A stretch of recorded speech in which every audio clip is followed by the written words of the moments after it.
سلام دوستان، امیدوارم که روز خوبی رو سپری کرده باشین. تا این لحظه میریم که بریم به سمت برج میلاد.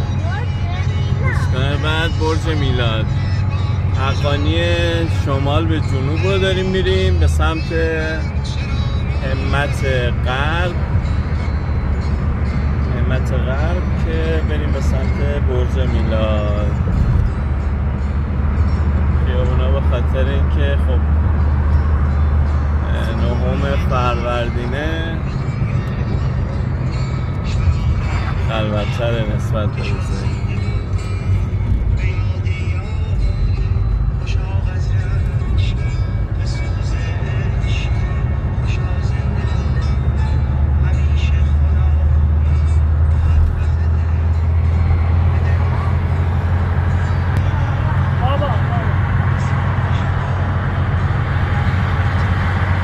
از اینجا میشه فکر کنم از دور برج میلاد رو ببینیم.